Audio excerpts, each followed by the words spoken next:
So hello everyone, welcome to reacting Bharat once again with doctor तजल्ली।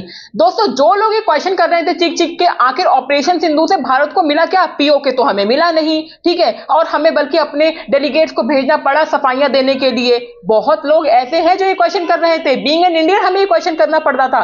पर क्या होता है जब कोई युद्ध होता है या कोई ऐसी सिचुएशन आती है, तो थ्रू आउट द टाइम आपको असलियत पता चलती जाती है, आपको चीजें मालूम चलती जाती हैं, क्या बेहतर है क्या नेगेटिव है। तो हमें थोड़ा सब्र से काम लेना चाहिए। तो अभी फिलहाल जो ये ऑपरेशन सिंदूर हुआ, मैंने अपनी पिछली बहुत सारी वीडियोस में बोला था कि जो ऑपरेशन सिंदूर जब ये हुआ और इसमें जितना भी टेक्नोलॉजीज का हेरा फेरी हुई है, मतलब यहां से इंडिया ने जो टेक्नोलॉजीज यूज की है, पाकिस्तान ने जो टेक्नोलॉजीज यूज की है, उसकी सच्चाई थ्रू आउट द टाइम आएगी और पता चलेगा लोगों को कि कौन सा इक्विपमेंट, किसके हथियार, किसकी टेक्निक, किसकी क्षमता अच्छी है और किसकी अच्छी नहीं है। सिर्फ कह देने से, बोल देने से नहीं चलेगा काम। हमने थ्रू आउट द ऑपरेशन सिंदूर में ये बात देखी है कि उठी है कि चाइना ने और टर्की ने कैसे लगातार पाकिस्तान की हेल्प की थी। लेकिन इसके बावजूद हमारी इंडियन सोल्जर्स ने, चाहे वो वायुसेना हो, चाहे वो हमारी आर्मी हो, उन्होंने एक बेहतरीन प्रदर्शन किया और उनके जो आप कह रहे हो चाइना की तो इंडस्ट्री जो है ना, वेपन इंडस्ट्री, उसकी तो तबाही मचा दी। उसकी तो थू ऐसी हुई है पूरे ऑपरेशन में कि मजा ही आ गया। लेकिन अब उसका और ज्यादा बेनिफिट इंडिया को मिला है। मैं ये बोल रही थी, जब ये ऑपरेशन सिंदूर एक बार खत्म हो जाएगा ना, तो हमारी जो इंडस्ट्रीज है, हमारी जो टेक्नोलॉजी और जो वॉरफेयर की इंडस्ट्रीज है ना, वो ग्रो करेगी और वो टाइम आ गया है। अभी फिलहाल WDMMA ये एक ऑर्गेनाइजेशन है जो कि ग्लोबली पूरे वर्ल्ड में 103 कंट्रीज में कंडक्ट करती है अपनी एक रैंकिंग, अपनी एक रिपोर्ट को कंडक्ट करती है कि 129 वायुसेना में से कौन सी कंट्री की जो वायुसेना है वो अच्छी है, वो मजबूत है, वो ताकतवर है। अच्छा, आप सोच रहे होंगे, अच्छा ऐसा लगता है कि इंडिया ने ना दोबारा से बहुत सारे ना एयर फोर्सेस और एयर जेट्स खरीद लिए हैं, टेक्नोलॉजीज खरीद ली, इसलिए रैंकिंग बढ़ गई होगी। लेकिन नहीं, माजरा कुछ और है, इससे आगे है। जरूरी नहीं है कि आपके पास अमाउंट ज्यादा हो, है ना, क्वांटिटी जरूरी नहीं है, क्वालिटी जरूरी है, ठीक है। अगर आप अपने डे टू डे लाइफ के एग्जांपल ही ले लीजिए कि आपने बहुत सारे दोस्त इकट्ठा कर लिए लेकिन वो आपके हेल्प ही नहीं आ रहे हैं, तो यानी आप जो क्वांटिटी इकट्ठा कर रहे हो उससे अच्छा क्वालिटी इकट्ठा करो। तो इसी बेसिस पे WDMMA काम करता है। ये नहीं देखता कि आपके पास कितनी ज्यादा भीड़ है, कितनी ज्यादा टेक्नोलॉजीज हैं। ये देखता है कि आपके पास जो टेक्नोलॉजीज हैं उसको आप कैसे यूज कर रहे हैं, आपका प्रिसीशन क्या है, यानी आपकी एक्यूरेसी क्या है। वरना नाच न जाने आंगन टेढ़ा, आप किसी अननोन पर्सन को, जिसको ड्राइविंग नहीं आती है, उसको आप ड्राइविंग सीट पे बैठा दोगे तो वो क्या करेगा? गाड़ी को तोड़ेगा ही ना कहीं ठोकेगा ही ना। तो वैसी ही बात है कि अगर आप चाइना की तरह बस भंडार घर में अपने air jet craft, fighter jet craft को इकट्ठा करते चले जाओ, वो और आप लड़ नहीं रहे, आपको एक्सपीरियंस है नहीं, तो आप क्या करोगे? उस पर जंग ही लगेगा ना, आप उसे यूज ही नहीं कर पा रहे हैं ढंग से। तो इस चीज को इकट्ठा करने का क्या फायदा? आपको उसे यूज भी तो करना आना चाहिए, आपके अंदर प्रिसीशन भी तो होना चाहिए।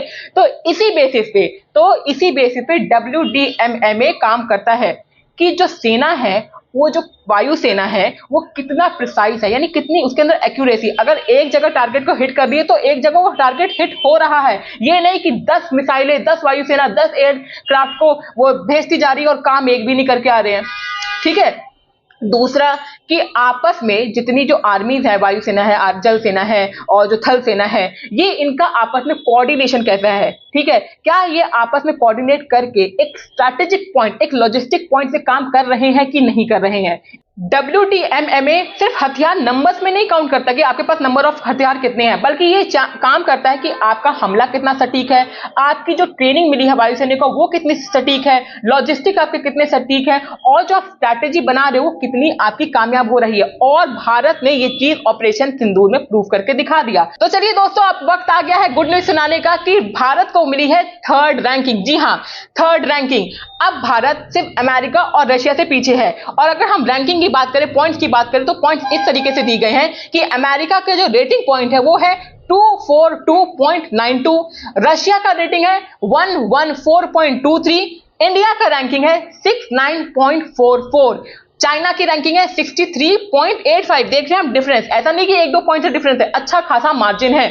उसके बाद लास्ट में यानी फिफ्थ पोजीशन पे आता है जापान, दैट इज 58.4। यानी जापान को भी जो सारी की सारी जो अपनी ताकत है, पैसा है, वो टेक्नोलॉजीज में लगा रहा है। और इंडिया के पास तो इतना ज्यादा डिपार्टमेंट है अलग अलग बजट लोकेट करने के लिए, उसके बाद भी इंडिया ने ये करके दिखाया कि अब वर्ल्ड के यानी 103 कंट्रीज में वायुसेना भारत की तीसरे नंबर पे आती है, चाइना और रशिया के बाद। जो कि चाइना और रशिया काफी लंबे समय से ये युद्ध में लगे हुए हैं, अपने हथियार इकट्ठा कर रहे हैं, उसके बाद भी भारत तीसरे नंबर पे अपनी पोजीशन बना पाया चाइना को पीछा करके। तो इससे क्या पता चलता है? इससे ये पता चलता है कि आप पैसा दे के सामान तो खरीद रहे हो, लेकिन उस सामान का इस्तेमाल नहीं करे। अच्छा, चाइना एक कैपिटलिस्ट कंट्री है, यानी कि उसका काम है सिर्फ अपनी इकोनॉमी को बढ़ाना, पैसा रिजर्व जो है ना मनी के फॉर्म में, उसको ज्यादा इकट्ठा करना। वो नहीं लड़ने जा रहे युद्ध। जब भी युद्ध लड़ने की बात होती है वो हमेशा बैक ऑफ करते हैं। अगर चाइना को मात देनी है, सिर्फ उनका कैपिटल गिरा दो, उनकी इकोनॉमी को आप खराब कर दो, चाइना पगला जाएगा। ठीक है। और यहां पर इंडिया ने जो ऑपरेशन सिंदूर कंडक्ट करा और दिखाया कि कितने प्रिसीजन से हमने 12 जो स्ट्रेटेजिक पॉइंट है पाकिस्तान के जो टेरर ग्रुप थे उनको हटाया, उनको मारा। ठीक है। 12 उनके एयरक्राफ्ट को खत्म कर दिया पूरी तरीके से। ठीक है। जो ये रफाल का गाना गाते कोई प्रूफ दे नहीं पाए। हमारे ब्रह्मोस की जो कैपेबिलिटी थी, हमारे S-400 की जो कैपेबिलिटी थी, उसको देख के तो सब हैरान हो गए। अच्छा, चाइना के पास भी S-400 है। ठीक है। इवन वो S-500 लेने की तैयारी कर रहा है, लेकिन उसके बाद भी वो काम नहीं कर पाए। क्यों? क्योंकि उनके पास ट्रेनिंग नहीं थी। तो WMMA यही तो कह रहा है कि हम नंबर पे नहीं जा रहे हैं, हम ये देख रहे हैं कि आपका जो लॉजिस्टिक है, यानी आपकी जो वायुसेना को ट्रेनिंग दे रखी है, आपका जो प्रिसीजन है, यानी अर्जुन की आंख की तरह, मछली जैसे अर्जुन ने मछली की आंख पर टारगेट लगा के काम उसको हिट किया था, वैसे हम वो देखना चाह रहे हैं कि आपके अंदर वो क्षमता, वो कैलिबर, वो प्रिसीजन है कि नहीं। आप ये समझिए कि हम सबको एज ए इंडियन प्राउड इसलिए होना चाहिए कि हम किसी इकोनॉमी की बात नहीं करें, किसी एग्रीमेंट की बात नहीं करें, किसी पॉलिटिक्स ड्रामा की बात नहीं करें, बल्कि हम एक वॉरफेयर में कह रहे हैं कि हमने चाइना को पीछे करके दिखाया।